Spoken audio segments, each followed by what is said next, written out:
Hey everybody, welcome back to Noggin Notes. Thanks for downloading our podcast and logging in and listening wherever you are and however you may be listening.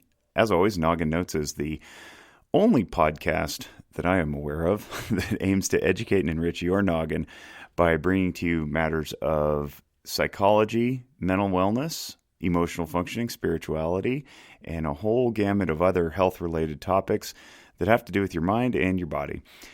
We're brought to you by Noggin Notes. Of course, we're brought to you by Noggin Notes. It's great that we sponsor ourselves. We're brought to you by Audible. Audible is an Amazon company, and it hosts the largest, completely unmatched selection of audiobooks and original audio content anywhere. And if you want to help out our podcast, you can do so by going to audibletrial.com/nogginnotes. And you can sign up for a free 30-day trial. There's no commitment. You do have to enter your credit card, so don't get spooked when that happens. But it is free. You can cancel anytime inside of 30 days. And for signing up, you do get a free audiobook. And that gets to be yours, and you get to keep it even after you cancel the trial if you do so. But we encourage you not to cancel and actually enroll in a membership with Audible because they have an unmatched selection of audiobooks that they get to accumulate because they're an Amazon company, and Amazon has a very far and wide reach of who they can contact and how they can bring that content in. So please check out Audible through audibletrial.com/nogginnotes and download your free 30-day trial and help us out in the process. This podcast interview is me talking to Melanie Dyer of another podcast called But Have You Considered Therapy? And I think it's wonderful. She's going to explain how she got the name. I think it's awesome. They also have an Instagram channel that you can follow, and it's at Considered Therapy. And I would highly recommend checking it out. But we talk about all things mental health and how we get into it and battling some of the stigma. And I'm just not going to give away the rest of it. So you can listen and learn. And if you want, support them as well. Check out But Have You Considered Therapy and Melanie's podcast. It's quite good and also entertaining. And we like to have good and entertaining people on our podcast as well. So hopefully sometime in the future, I'll get to reciprocate and be a guest on hers. And that's how the world goes round. There's plenty of stuff to cover and lots of people to be helped and lots of information to flesh out. So we're not interested in competing or trash talking or anything like that. We want to help elevate one another, and I'm pretty pleased that she was able to come on the show and help us out with our podcast. So, without further delay, this is my interview with Melanie Dyer of But Have You Considered Therapy, the podcast and the Instagram channel. Enjoy. Notes podcast, and I'm chatting with Melanie Dyer. Melanie's your licensed professional counselor intern, right? LPC intern? Yes, that's correct. And you were in Austin, Texas. Mm-hmm. Also correct. And you have a podcast as well, so thanks for being a guest on this one. And you also have an Instagram channel in the name of that podcast, and it's called But Have You Considered Therapy? And I think that's really cool. So if you want to follow him on Instagram, it's at Consider Therapy is the handle. And you should, because we all like Instagram followers, but not just because it feeds our egos. We like Instagram followers because the more people who follow an Instagram platform, the more likely it is that other people will see it. And we think that what we're offering is quite valuable. It's not just pictures of ourselves in the Maldives. Or modeling the latest swimwear, but we're actually sharing stuff that helps people. and I've said this before. Like all this information doesn't do any good locked up in my head. So if you follow us and other people follow us, it sort of starts to sound like a multi-level marketing team. But more people get access to the information that we're offering, and we think it's pretty cool. So we're talking about therapy, and your name is But Have You Considered Therapy? And I think that's so cool. Because it implies that someone is in some state of, disequilibrium, misery, confusion, needing help, and you're maybe like overhearing this, and with the implied response of, "Well, but have you considered therapy?" Tell me how that came to be. Yeah, exactly. So, the name came about. It was an inside joke between my boyfriend and me. He is an avid therapy goer, as am I, and we talk about therapy a lot and how much it's helped both of us. And, we started just saying this funny little phrase when we would see people out in the world, either in person or on Twitter or Facebook or whatever, engaging in what we considered to be some pretty objectively problematic behavior.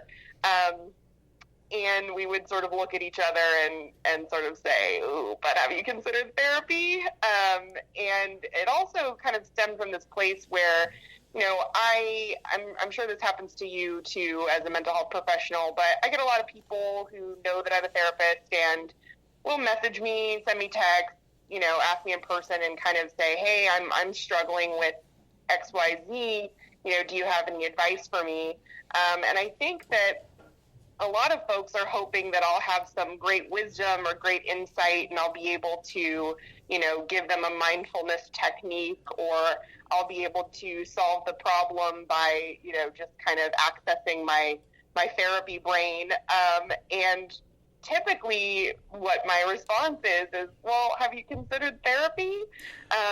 And, a lot of folks will be surprised by that, and a lot of folks will have a lot of reasons that they haven't considered it or they don't want to consider it. And, that's okay and understandable. There are a lot of barriers to therapy, both,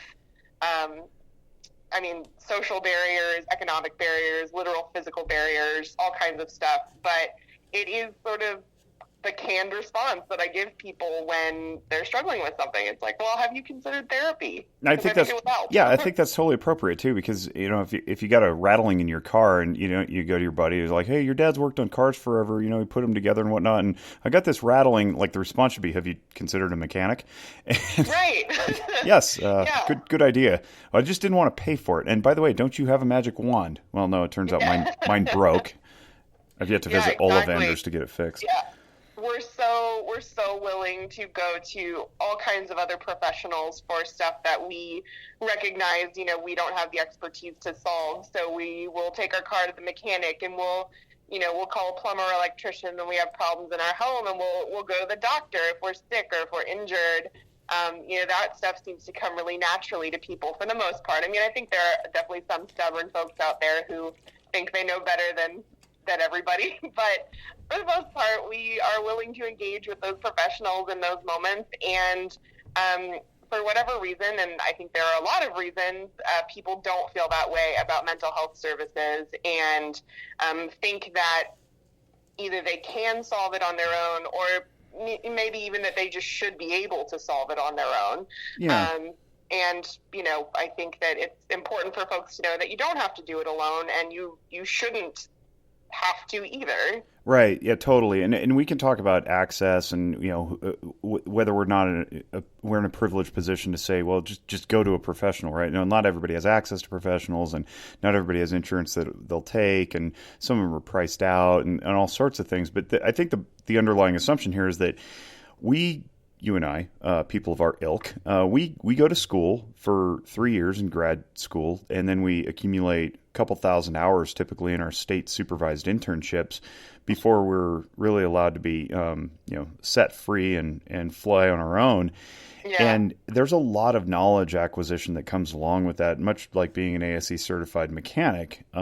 We have little stamps of approval that say certified also. They might be certificates, they might be licenses given by the state, or they might be national, from a national association, or even an international affiliation.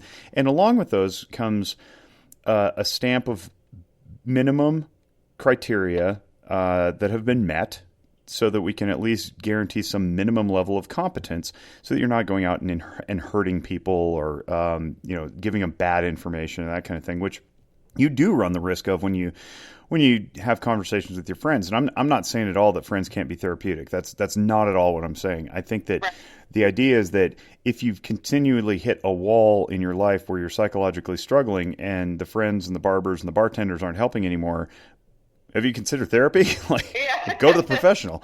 Yeah, absolutely. I think, and that's such a good point, right? Where it's like, friends are a great therapeutic tool. Podcasts can be a great therapeutic tool. Books, exercise, all this stuff can really be helpful.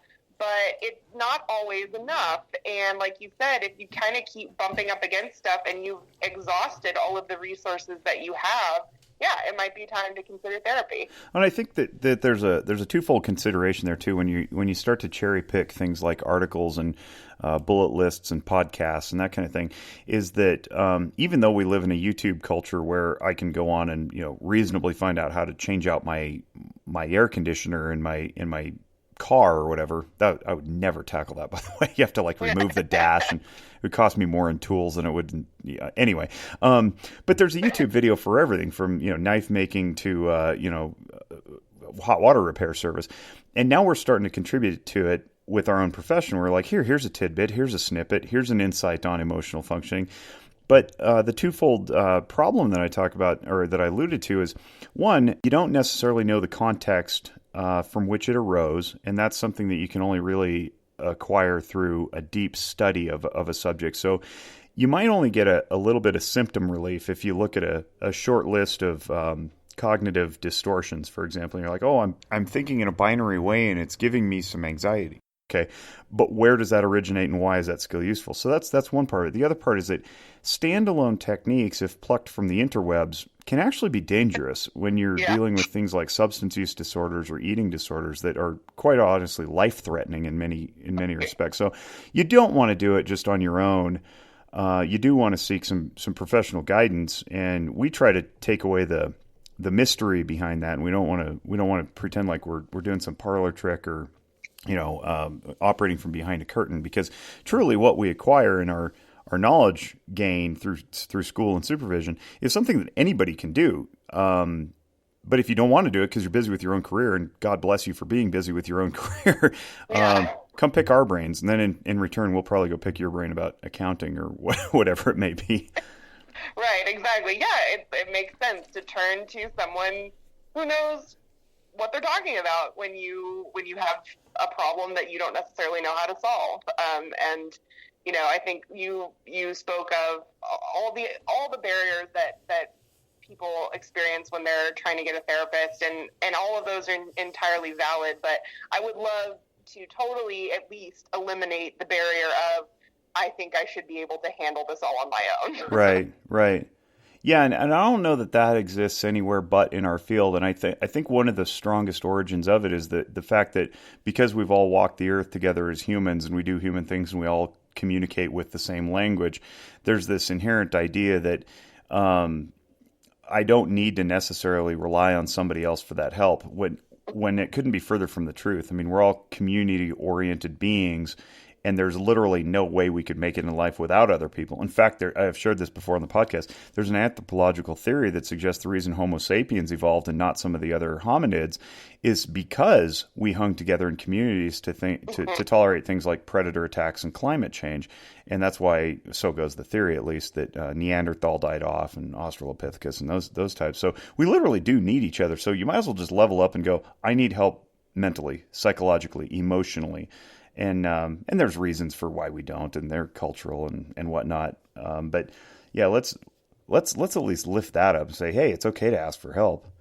Yeah, no, that would, if I achieve nothing in my life, if I'm able to, have a few people think about going to therapy who didn't want to go before, then I'll feel like my life has been a success. Good for you. I like that you keep the bar low at a few.